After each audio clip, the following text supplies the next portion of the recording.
రక్షకుడైన యేసయ్య అతి శ్రేష్టమైనటువంటి నామంలో ఎండగండి గ్రామస్తులైన ఈ వీధి వారందరికీ, గ్రామస్తులైన మీకు అందరికీ యేసు నామంలో మీకు శుభాలు తెలియజేస్తున్నాం. దయచేసి గమనించండి, ఇవి దేవుని మాటలు, ఇవి మనకి ఉపయోగకరంగా ఉండే మాటలు. దేవుని యొక్క గుణలక్షణాలు ఏంటంటే, దేవుడు సహాయం చేసేవాడండి. లోకంలో మన కట్టుకున్నటువంటి వారే మనకు సహాయం చేయలేకపోవచ్చు కొన్నిసార్లు. ఎందుకనంటే కొన్ని పరిస్థితులు అనుకూలించవు. నాన్నవారు, మన పొరుగువారు మనకు సహాయం చేయలేకపోవచ్చు. కానీ దేవుడు నువ్వు ఎలాంటి పరిస్థితిలో ఉన్నా, మనం ఎలాంటి పరిస్థితిలో ఉన్నా కూడా ఈ దేవుడు అండి మనకు సహాయం చేస్తాడు. ఎలా సహాయం చేస్తాడనంటే, బెతస్తా అనేటువంటి కోనేరు ఒకటి ఉందండి. ఆ కోనేరు దగ్గర సకలమైనటువంటి రోగాలు కలిగినటువంటి వాళ్ళు ఉన్నారన్నమాట. ఒకరు కాదండి, ఏమండి, ఊత చేయగలిగినటువంటి వాళ్ళు ఉన్నారు, కుష్ఠరోగులు ఉన్నారు, లేకపోతే అవిటివారు ఉన్నారు, ఆయా విధాలైనటువంటి రోగాలు కలిగినటువంటి వాళ్ళు అక్కడ ఉన్నారనమాట. ఎందుకనంటే ఒక విచిత్రం అక్కడ జరుగుతూ ఉండేది. ఏంటి ఆ విచిత్రం అని అంటే, ఒక దూత ఏదో ఒక సమయాన, అది ఈ సమయం ఆ సమయం, పగలో లేకపోతే రాత్రి అని లేదు, ఏదో ఒక సమయాన్ని వచ్చి దూత వచ్చంట ఆ నీళ్లు కలే చేస్తుందంట. అంటే నీళ్లు అలా కదుపుతుంది. కదపగానే ఎవరైతే మొట్టమొదటిగా అందులోకి దిగుతారో వాళ్ళందరూ కూడానండి ఎలాంటి రోగం కలిగిన వాళ్ళైనా బాగుపడిపోతారట. అందుకనే ఆ కోనేటి దగ్గర చుట్టూరు ఉన్నారండి. ఎలాగైతే ఈ జనాలు ఎలా కూడున్నారో అలాగా ఆ చెరువు చుట్టూరు, ఆ కోనేరు చుట్టూరు కూడా ఆ రోగులు పడి ఉన్నారనమాట. అయితే అందులో సీనియర్ మోస్ట్ ఒక ఆయన ఉన్నాడు. ఆయన దగ్గర 38 సంవత్సరాల నుంచి అక్కడే ఉన్నాడండి. 38 సంవత్సరాలు. ఎందుకనంటే సహాయం చేస్తారని, లేకపోతే ఎవరైనా అందులోకి దింపుతారని ఆయన సహాయం కోసం ఎదురు చూస్తున్నాడు. అలాంటి స్థితిలో ఉన్నటువంటి ఆయన దగ్గరికి యేసుక్రీస్తు వారు వచ్చారండి. వచ్చి ఆయన అడుగుతూ ఉన్నాడు, నీవు బాగుపడాలనుకుంటున్నావా అని అనగానే అతనికి ఆశ పుట్టి అన్నాడు, అయ్యా మీకు తెలుసు కదండి, ఏదో ఒకలాగా నేను అందులో దిగాలనుకుంటున్నాను కానీ నా వల్ల కావట్లేదు. ఎందుకనంటే నా 2 కాళ్ళు కూడా పుట్టినప్పటి నుంచే బాగాలేవు, కాబట్టి నేను అందులో దిగలేను. ఎవరైనా వచ్చి నాకు సహాయం చేస్తారనుకుంటే సహాయం కూడా చేసేవాళ్ళు లేరు. అందుకనే ఇక్కడ 38 సంవత్సరాల నుంచి పడున్నానయ్యా, నువ్వేనా కాస్త దింపుతావా అని ప్రభు వారిని అడుగుతూ ఉంటుంటే ప్రభు ఏమన్నారు తెలుసా, నీ పరుపు ఎత్తుకుని నువ్వు నడువు అని అనగానే అతనండి దిక్కులు లేచంట. అప్పటి వరకు దగ్గర 38 సంవత్సరాల నుంచి, అలాగే అతను పుట్టిన మొదలుకొని అతను కుంట్రోల్లాగా ఉన్నటువంటి వ్యక్తి అండి. యేసుక్రీస్తు వారు ఒక మాట సెలవిగానే అతను లేచి కూర్చుని తన పరుపు ఎత్తుకునండి అతని ఇంటికి వెళ్ళిపోవడం ప్రారంభించాడంటే. దేవునికి స్తోత్రం. దేవుని బిడ్డలారా ఆలోచించండి, ఎందుకు ఈ మాటలు చెప్తున్నామనంటే, దేవుని కంటే చాకచక్యంగా సహాయం చేసేటువంటి వారు ఈ లోకంలో ఎవరు లేరండి.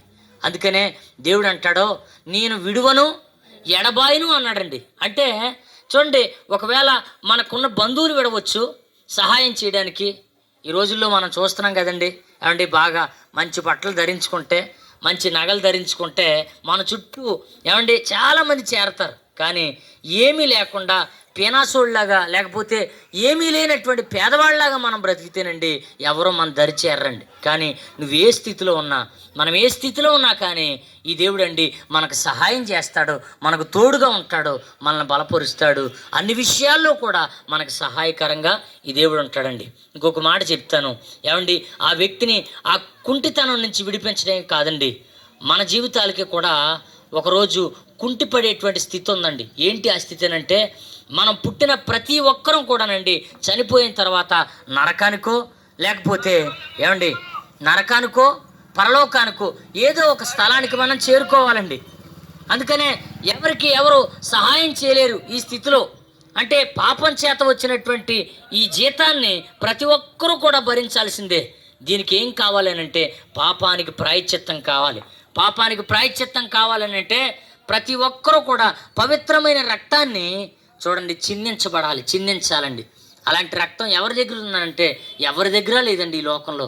అందుకనే 2025 సంవత్సరాల క్రితం మనుషుల్ని అర్థం చేసుకున్నటువంటి దేవుడు అండి ఈ లోకానికి పవిత్రమైనటువంటి రక్తంతో పవిత్రమైనటువంటి దేహంతో ఈ లోకానికి వచ్చండి. మనుషులందరి కొరకు తన దేహాన్ని సమర్పణ చేశాడు, తన రక్తాన్ని మనుషుల కొరకు కాచండి. మనుషులకి పాప ప్రాయశ్చిత్తం కలగజేసి మనుషుల్ని ఆ నరకం నుంచి విడిపించాడు. ఎవరైతే ఆ ప్రభుని చేరుకుంటారో, ఆ ప్రభు యొక్క సహాయాన్ని కోరతారో వారందరినీ కూడా రక్షించడానికి ఆయన సిద్ధంగా ఉన్నాడు. అట్టి కృప దేవుడు ఈ వీధి వారికి, వింటున్న వారందరికీ కూడా ప్రభు దయచేయునుగాక. ప్రార్థన చేద్దాం. స్తోత్రం దేవా, స్తోత్రం తండ్రి. పరిశుద్ధుడా, మహాపరిశుద్ధుడా, మహాగణుడు, మహాదేవుడు అయిన తండ్రి. అవును ప్రభా, నీవే మహాదేవుడు నాయన, రక్షించగలవాడు ప్రభా. ప్రతి స్థితిలో నుండి రక్షించగలిగిన దేవుడు అన్ని బిడ్డలోంచి నువ్వు మాట్లాడావు, నిజమే ప్రభా. అయ్యా తండ్రి నన్ను బిడ్డలైనను కొంతకాలం ప్రభా అయ్యా వారు అనారోగ్యంగా ఉన్నప్పుడు నాయన విసుక్కుంటుంటారు, కానీ అలాంటి వారి వద్దకు నువ్వు వచ్చి ప్రభా అయ్యా ఇదిగో తండ్రి నాయన పచ్చివాయు రోగంతో ప్రభా పరుపెత్తుకుని వెళ్ళమన్నావు తండ్రి. నీ స్తోత్రాలు.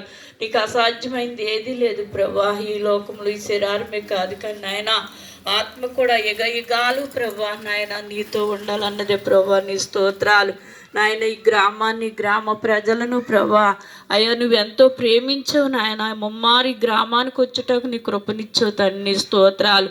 ఎత్తబడి నీ విత్తనములు ఫలింపదయిచ్చండి నాయన. ఎవరి హృదయంలోనికి నాయన, ఎవరి మనసుల్లోకి నాయన, ఎవరి తలంపుల్లోకి మాటలు అవసరమో అది నీకే తెలుసును పరిశుద్ధాత్ముడా. నీకు స్తోత్రం నాయన. అవును ప్రభా, పాప క్షమార్పణ కావాలంటే నీ రక్తము కావాలి నాయన. నీ రక్తమే ఇమోషన్ తండ్రి. నీ స్తోత్రాలు. అటు ఇమోషన్ అయిన రక్తము కిందకి ప్రభా నీ బిడ్డలు ఎంతమంది నువ్వు ఆకర్షించుకున్నావు ప్రభా.